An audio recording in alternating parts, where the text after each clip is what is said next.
Okay, today is EMOM. It's 5 rounds of 3 minutes of work and 1 minute's rest. So EMOM's every minute on the minute. So at the start of each minute, you'll start a new movement. You'll do 1 minute of American swings, 1 minute of burpees, 1 minute of weighted sit-ups, and then you'll get 1 minute's rest. And then you'll just repeat that through 4 more times. So ultimately you'll have 5 scores to post, count the total number of reps per 3 minute round. Okay, so if you get like 25 American swings, keep counting when you move into the burpees, 26, 27, 28 and so on.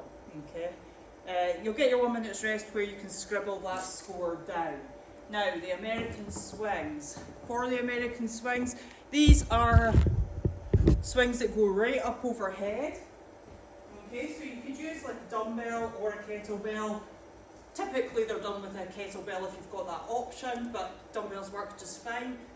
Okay, it goes right up overhead, making sure that when you initiate the movement, push your hips back behind your heels, lean over, but don't let your back position fail you. Okay, so shoulders set, hips back behind your heels, and then stand up nice and sharp, extending your hips and your knees, and you'll find that the kettlebell will swing nice and easily. Okay, so don't get into a situation where you're still trying to lift it. Okay, make sure it's swinging because of the extension of your knees and your hips. Now, a word of warning on the American swings: if you've got poor shoulder mobility and you struggle to get like past here, and the only way that you can get overhead is by leaning back, don't do that. Okay, there may be a natural end range that you struggle to get past. Don't force it, just stop at that natural end range and work on your mobility, your overhead positioning outside of the workout. So that's for American swings. For the burpees, it's nothing new here, nothing new, just chest to floor. So hands down, drop to the floor so your chest fully contacts the ground.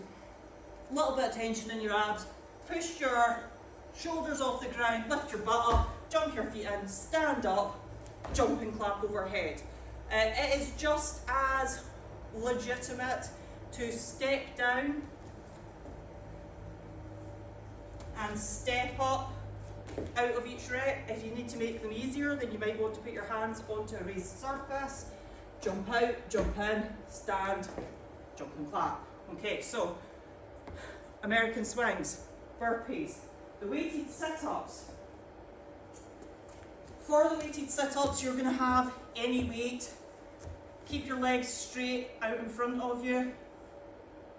You're going to lie right back and the weight's going to be above your face. Okay, so when you lie back, the weight's above your face, and when you sit up, the weight's going to be overhead. So lie back, it's above your face. Sit up, it's above your head. When you sit up, try and sit up fully. Don't leave yourself back here a little. Try and sit up fully. You may run into similar problems with the overhead position that you did with the American swings. Okay, so pretty much the same thing applies. One of the things that you could try is doing it just one hand at a time.